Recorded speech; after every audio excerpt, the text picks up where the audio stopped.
પ્રકરણ 7 દેશભક્ત જગડુશા। લેખક પરિચય। બાળ દોસ્તો, દેશભક્ત જગડુશા પાઠના લેખક છે શ્રી રમણલાલ પિતાંબરદાસ સોની।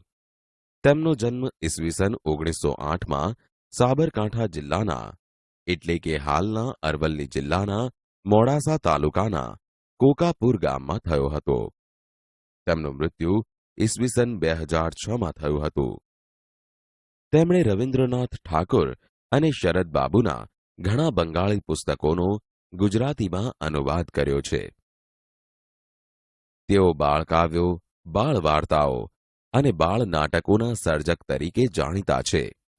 તેમની સાહિત્ય સેવા માટે 1996માં રણજીતરામ સુવર્ણચંદ્રક અર્પણ કરવામાં આવ્યો હતો। વિશ્વની લોકકથાઓ, ગ્રીસનો લોકકથા ભંડાર, સંત સાગર વગેરે તેમના જાણીતા પુસ્તકો છે। સ્થળ પાટણ। પાટણના રાજા વિશળદેવનો દરબાર। રાજા વિશળદેવ દરબાર ભરીને બેઠા છે, પણ સૌના મોં ઉદાસ છે। આખાએ દરબારમાં જાણે નિરાશાની ઘેરી છાયા ફરી વળેલી છે। રાજાની સામે રાજજોશી ટીપણું પહોળું કરીને બેઠા છે। તે આંગળીના વેઢા પર આંકડા માંડે છે। રાજા, તે જોશીજી, આ વર્ષે વરસાદ નથી શું? જોશી, મહારાજ, મને થાય છે કે કાળવાણી ઉચ્ચારતા મારી જીભ કપાઈ કેમ નથી જતી? રાજા, સમજી ગયો, હું સમજી ગયો। જોશી, હવે બોલવાની જરૂર નથી। એટલામાં બહારથી ઘણા લોકોનો પોકાર સંભળાય છે। અમને ખાવાનું આપો, અમને જીવાડો, અમે મરી જઈએ છીએ। રાજા, મારી રાંકડી રૈયત ભૂખે મરે છે। હવે તો એક આશા જગડુશાની રહી છે। પ્રધાનજી એમને તેડી લાવવા કચ્છ ગયા છે। આજકાલમાં આવી જવા જોઈએ। દરવાન પ્રવેશી રાજાને પ્રણામ કરી। મહારાજ, કચ્છના શાહ સોદાગર શેઠ જગડુશા પધાર્યા છે। પ્રધાનજી પણ સાથે છે। રાજા એકદમ ઉત્સાહમાં આવી। એકદમ એકદમ, એમને અંદર લઈ આવ। દરવાન નમ્રતાથી, મહારાજ, પ્રધાનજીએ કહેવડાવ્યું છે કે શેઠ જગડુશા શાહ સોદાગર છે। તેમનો સત્કાર કરવા આપ પોતે… રાજા, સમજો સમજો, એમના સત્કાર માટે મારે જ સામા જવું જોઈએ। પ્રધાનજીની વાત સાચી છે। રાજા ગાદી પરથી ઊભો થઈ જાય છે।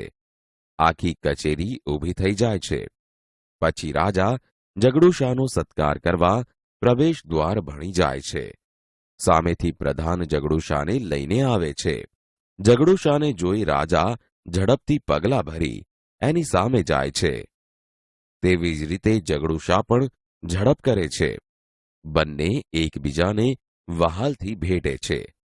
પછી રાજા જગડુશાનો હાથ પકડી રાજગાદી તરફ દોરી જાય છે અને પોતાની જોડે જ ગાદી પર તેમને બેસાડે છે।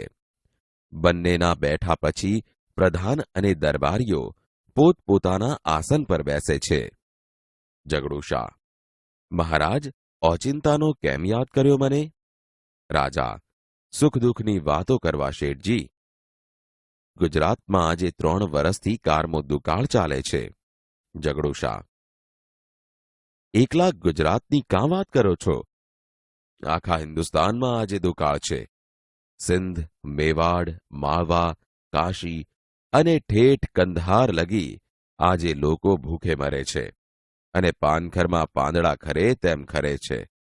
વખત એવો બારીક છે કે ભલભલાની લાજ જવાનો વખત છે। 7 કોટના દીકરાના મોંમાંથી બાપ બટકું રોટલો કાઢી ખાય છે। મુઠ્ઠી ધાન સારું મા બાપ છોકરાને વેચે છે। શી ખબર શું થવા બેઠું છે? રાજા, રામજી રાખશે તે રહેશે, પણ આવે વખતે રૈયતને ટકાવી રાખવાનો રાજ્યનો ધર્મ છે। જગડુશા, આપ સરખા પ્રજાવત્સલ રાજાના મોંમાં આવા જ શબ્દો શોભે, મને એ સાંભળી બહુ આનંદ થાય છે। મેં તો સાંભળ્યું છે કે આપે આપના ધાનના કોઠાર અને ધનના ભંડાર ગરીબો માટે ખુલ્લા મૂકી દીધા છે. રાજા: મૂકી દીધા હતા, હવે તો એ ખાલી થઈ ગયા. હવે મારા ધનના ભંડાર અને અન્નના કોઠારોએ ખાલી ખમ પડ્યા છે, અને રૈયતના પેટનો ખાડો તો હજી ઊણો ને ઊણો જ છે. ધાર્યું તું કે 3 સાલ વરસાદ આવશે ને સૌ સારાવાના થશે, પણ વરસાદ આવ્યો નહીં. અધૂરામાં પૂરું તીડ પડ્યા. લોકો ત્રાહિમામ પોકારે છે. એટલામાં બહારથી પોકાર આવે છે: અમે મરી જઈએ છીએ, અમને જીવાડો, અમને જીવાડો, અમને અનાજ આપો. ઝઘડુશા બહારનો પોકાર સાંભળી. ભૂખ્યા ગળામાંથી પૂરો અવાજ પણ નીકળતો નથી. રાજા: વસ્તીનું આ દુઃખ એ મારું દુઃખ છે, પણ નિવારણનો કોઈ રસ્તો મને દેખાયો નહીં. ત્યારે હું મૂંઝાયો. એવી વખતે તમે યાદ આવ્યા. ઝઘડુશા: નવાઈ પામી. હું યાદ આવ્યો? કેવી રીતે? રાજા: મારા સાંભળવામાં આવ્યું છે કે પાટણમાં ઝઘડુશાની માલિકીની કેટલીક અનાજની વખારો છે. ઝઘડુશા: ઝઘડુશાની માલિકીની અનાજની વખારો? મહારાજ, આપની કંઈક ભૂલ થાય છે. મારી માલિકીની કોઈ અનાજની વખાર મેં પાટણમાં કે કોઈ શહેરમાં રાખી જ નથી. રાજા: તો અમે સાંભળ્યું એ શું? ઝઘડુશા: કંઈક સમજ ફેર થઈ હશે મહારાજ, કારણ કે વખારો મારી ખરીને. રાજા નવાઈ પામી. વખારો આપની છે અને છતાં એ આપની માલિકીની નથી, એમ આપનું કહેવું છે? ઝઘડુશા: વાત એમ છે કે વખારો મારી છે એ વિશે કંઈ શંકા નથી. રાજા: અને એ વખારોમાંનું અનાજ? ઝઘડુશા: એ અનાજ મારું નથી. રાજા હતાશ બની જઈ: એ અનાજ તમારું નથી? તો શું તમે એ કોઈને દઈ દીધું છે? કોને દીધું? ક્યારે દીધું? હું તમને એના મોં માંગ્યા દામ આપત. ઝઘડુશા: એ અનાજ મારું નથી એ નિશ્ચિત છે. મેં કોને દીધું અને ક્યારે દીધું એ જાણવું હોય તો એમ કરો ને, એ વખારો ખોલાવી એની તપાસ કરાવો ને. રાજા: કેવી રીતે ખબર પડશે? ઝઘડુશા: એમ જ ખબર પડશે. દરેકે દરેક વખારની અંદર ભીંતપત્ર પર તાંબા પત્રામાં લેખ લખાવીને જડાવેલો છે. તેમાં એ અનાજના માલિકના નામઠામ બધું લખેલું છે. રાજા: ઠીક છે, ઠીક છે. હું એ માલિકની પાસે જઈશ અને કહીશ કે સુકાળ થયે તને એક એક દાણા સાથે મોતી ગણીને આપીશ, પણ આજે મારી પર આટલી દયા કર. ઝઘડુશા: જે રાજાના દિલમાં રૈયતના સુખદુઃખનો આવો ખ્યાલ છે તેને અનાજ જરૂર મળી રહેશે. રાજા: મળી રહેશે? કોટવાલજી, જાઓ વખારો ઉઘાડો અને લેખ અહીં લઈ આવો. કોટવાલ: જેવી આજ્ઞા મહારાજ. જવાનું કરે છે. ઝઘડુશા: મહારાજ, આપે આટલી તકલીફ લેવાની કંઈ જ જરૂર નથી. હમણાં જ મારા માણસો લેખ લઈને અહીં આવશે. મેં ક્યારનાય તેમને ત્યાં મોકલી દીધા છે. એટલામાં હાથમાં તાંબાપત્રું લઈને એક માણસ સભામાં દાખલ થાય છે. બધા તેની સામે જોઈ રહે છે. પહેલા એ રાજાને અને પછી ઝઘડુશાને પગે લાગે છે અને પત્રું ઝઘડુશાના હાથમાં મૂકે છે. ઝઘડુશાએ પત્રું રાજાના હાથમાં મૂકે છે. રાજા: આજ એ લેખ? ઝઘડુશા: હા મહારાજ, પંડિતજી પાસે એ વંચાવો. રાજા: પંડિતજી, લો, આ લેખ વાંચો. પંડિતજી ઊભા થઈને આગળ આવે છે. ઉઘાડા ડીલ પર ઉપરણો અને માથે પંડિતશાહી પાઘડી શોભે છે. રાજાની સામે આવી પ્રણામ કરી પત્રું હાથમાં લે છે. પંડિત પત્રું વાંચે છે. મહારાજ, સાંભળો. આમાં લખ્યું છે કે આ વખાર ઝઘડુશાની છે, પણ વખારમાંનું બધું અનાજ એના ભૂખે મરતા ગરીબ ભાઈ ભાંડુઓનું છે. દેશની ભૂખે મરતી વસ્તી આ અનાજની માલિક છે. એના એક દાણા પર પણ જગડુશાનો હક નથી. આખી સભા આ સાંભળી ઘડીભર સ્તબ્ધ બની જાય છે. પછી કળવળતા બધા વાહ વાહ પોકારે છે. રાજા, વાહ જગડુશા વાહ! ઊભો થઈ જઈ જગડુશાને ભેટી પડે છે. તમે તો કહેતા હતા કે અનાજ તમારું નથી. જગડુશા, તો મારું છે? એ તો ગરીબોનું છે. આ અનાજમાંથી એક દાણોય લેવાનો મને હક નથી. એટલામાં બીજો માણસ હાથમાં પતરું લઈને આવી પહોંચે છે. તે રાજાને તથા જગડુશાને પગે લાગી લેખ જગડુશાના હાથમાં મૂકે છે. જગડુશા તે રાજાને સોંપે છે. રાજા પંડિતને આપે છે. પંડિત બીજો લેખ વાંચે છે. મહારાજ, સાંભળો. હવે હું બીજી વખારનો લેખ વાંચું છું. આમાં લખ્યું છે, વખાર જગડુશાની છે, પણ વખારમાંનું બધું અનાજ એના ભૂખે મળતા ગરીબ ભાઈ ભાંડુઓનું છે. દેશની ભૂખે મળતી વસ્તી આ અનાજની માલિક છે. એના એક દાણા પર પણ જગડુશાનો હક નથી. આખી સભા વાહ વાહ પોકારે છે. રાજા ફરી જગડુશાને ભેટી પડે છે. એવામાં ત્રીજો માણસ પ્રવેશે છે. પહેલાની પેઠે તે પત્રો પણ જગડુશાના અને રાજાના હાથમાં થઈને પંડિતના હાથમાં આવે છે. પંડિત, હવે ત્રીજી વખારનો આ લેખ સાંભળો. આ વખાર જગડુશાની છે, પણ એના અનાજના એક દાણા પર પણ જગડુશાનો હક નથી. દેશની ભૂખે મરતી વસ્તી આ અનાજની માલિક છે. રાજા, વાહ વાહ! રાજા, જગડુશા, આવી તમારી કેટલી વખારો છે ગામમાં? જગડુશા, 40 હશે મહારાજ. રાજા, 40 વખારો? ત્યારે તો મારી પ્રજા જીવી ગઈ અને હુંય જીવી ગયો. જ્યાં લગી ગુજરાતમાં તમારા જેવા ઉદાર શ્રેષ્ઠીઓ છે, જગડુશા, ત્યાં લગી ગુજરાત રાજ્યને કોઈ આંચ આવવાની નથી. ત્યાં તો એક સાથે અનેક માણસો હાથમાં તાંબાપત્રા લઈ સભામાં પ્રવેશે છે અને એમને જોઈ આખી સભા આનંદમાં અને આવેશમાં આવી ઊભી થઈ જયનાદ પોકારે છે. આખી સભા, ગુજરાતનો રાજા ઘણું જીવો, ગુજરાતનો શાહ સોદાગર ઘણું જીવો, ગુજરાત રાજ્ય અમર રહો.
પાટણ.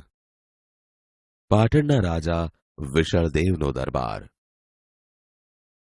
રાજા વિશળદેવ દરબાર ભરીને બેઠા છે, પણ સૌના મોં ઉદાસ છે. આખા એ દરબારમાં જાણે નિરાશાની ઘેરી છાયા ફરી વળેલી છે. રાજાની સામે રાજજોશી ટીપણું પહોળું કરીને બેઠા છે. તે આંગળીના વેઢા પર આંકડા માંડે છે. તે જોશીજી, આ વર્ષે વરસાદ નથી શું? મહારાજ, મને થાય છે કે કાળવાણી ઉચ્ચારતા મારી જીભ કપાઈ કેમ નથી જતી. સમજી ગયો, હું સમજી ગયો. જોશી, હવે બોલવાની જરૂર નથી. અમને ખાવાનું આપો, અમને જીવાડો, અમે મરી જઈએ છીએ. મારી રાંકડી રૈયત ભૂખે મરે છે. હવે તો એક આશા જગડુશાની રહી છે. પ્રધાનજી એમને તેડી લાવવા કચ્છ ગયા છે. આજકાલમાં આવી જવા જોઈએ. મહારાજ, કચ્છના શાહ સોદાગર શેઠ જગડુ શાહ પધાર્યા છે. પ્રધાનજી પણ સાથે છે. એકદમ એકદમ એમને અંદર લઈ આવ. મહારાજ, પ્રધાનજીએ કહેવડાવ્યું છે કે શેઠ જગડુ શાહ સોદાગર છે. તેમનો સત્કાર કરવા આપ પોતે. સમજો, એમના સત્કાર માટે મારે જ સામા જવું જોઈએ. પ્રધાનજીની વાત સાચી છે.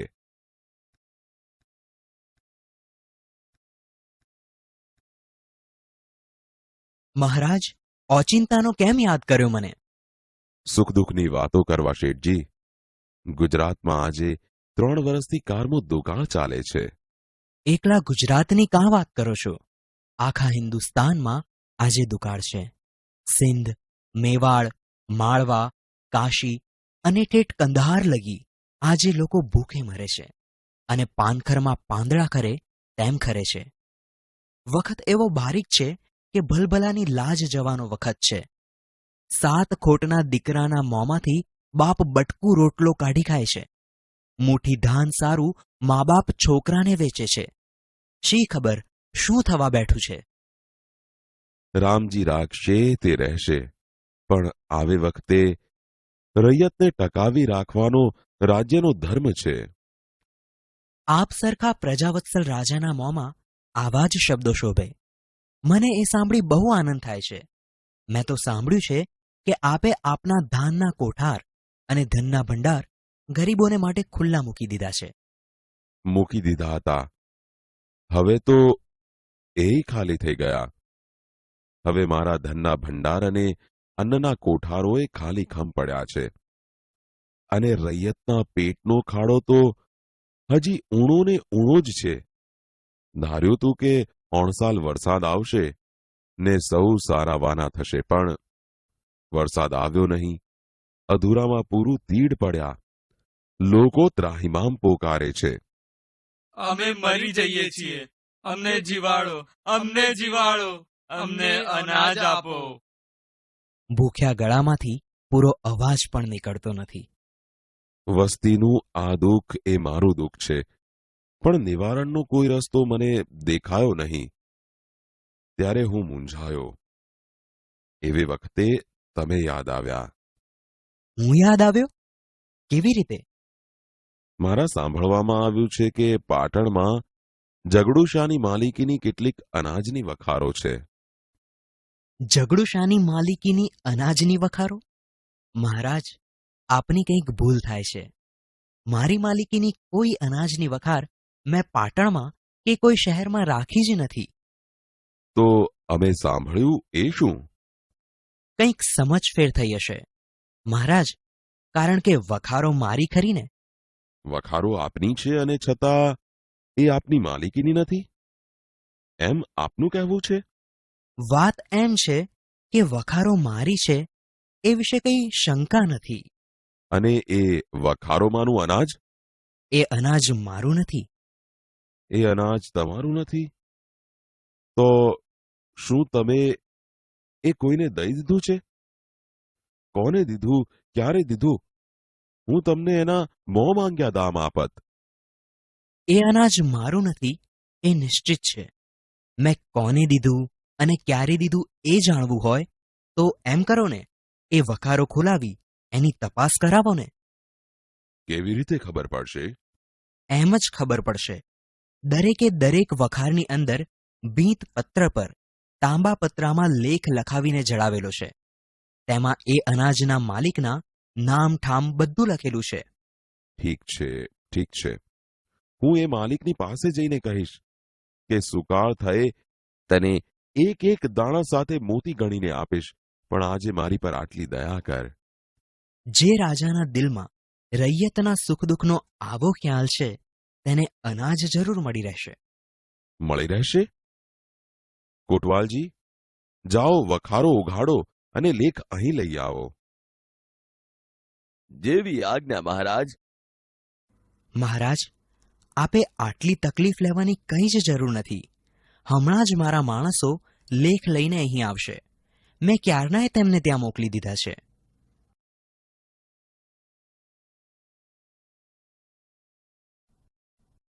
આજ એ લેખ?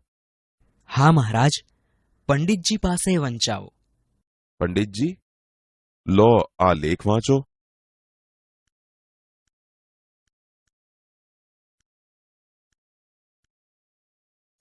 મહારાજ, સાંભળો. આમાં લખ્યું છે કે આ વખાર જગડુશાની છે, પણ વખારમાંનું બધું અનાજ એના ભૂખે મરતા ગરીબ ભાઈ ભાંડુઓનું છે.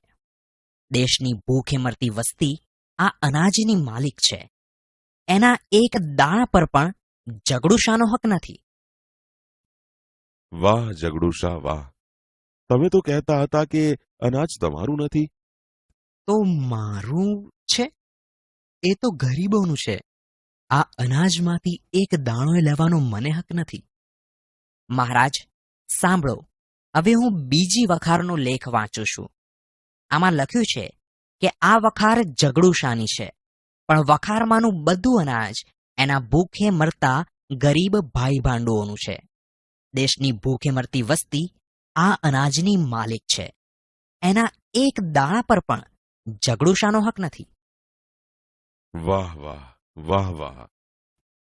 હવે ત્રીજી વખારનો આ લેખ સાંભળો. આ વખાર જગડુશાની છે, પણ એના અનાજના એક દાણા પર પણ જગડુશાનો હક નથી.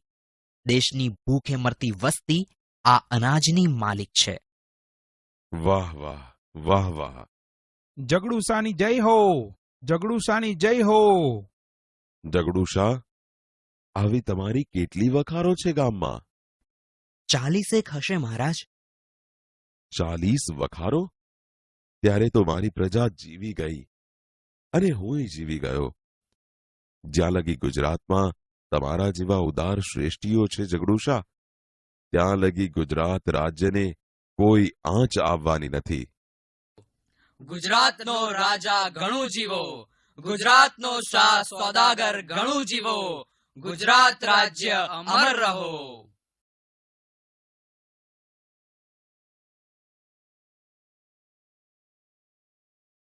બાળ દોસ્તો, આજે આપણે કહેવત પરથી વાર્તા સાંભળીશું. કહેવત છે, સંપ ત્યાં જંપ. મોહન નામનો એક શિકારી હતો. એક દિવસ તે જંગલમાં શિકાર કરવા ગયો. મોહને આજે પક્ષીઓનો શિકાર કરવાનું વિચાર્યો. તેણે જમીન પર એક જાળ બિછાવી દીધી. જ્યાં જાળ પાથરી હતી ત્યાં થોડા અનાજના દાણા છૂટા નાખ્યા. મોહન તો શિકારની રાહ જોવા માટે ઝાડ પાછળ સંતાઈ ગયો. થોડી જ વારમાં કબૂતરોનું એક ટોળું દાણા ચરવા ત્યાં ઉતર્યું. કબૂતરો તો દાણા ચણતા ચણતા જાળમાં ફસાઈ ગયા. હવે છૂટવું કઈ રીતે? આ બધા કબૂતરોમાં એક વૃદ્ધ કબૂતર હતું. તેણે થોડીવાર વિચારીને બધા જ કબૂતરોને એક સાથે ઉડવાની યુક્તિ બતાવી. વૃદ્ધ કબૂતરની વાત માની બધા જ કબૂતરો એક સાથે ઉડ્યા. એની સાથે મોહને બિછાવેલી જાળ પણ ઉડી. મોહન તો જોતો જ રહી ગયો. બાળ દોસ્તો, આને કહેવાય સંપ ત્યાં જંપ. ભાષા સજ્જતા. બાળ દોસ્તો, તમે આ અગાઉ ઉપમા અલંકાર વિશે શીખ્યા છો. આજે આપણે વધુ એક અલંકારના પ્રકાર વિશે શીખીશું. આપેલા વાક્યો વાંચો. સંસાર સાગર તરવો વસમો છે. એનું મુખ કમળ ખીલી ઉઠ્યું.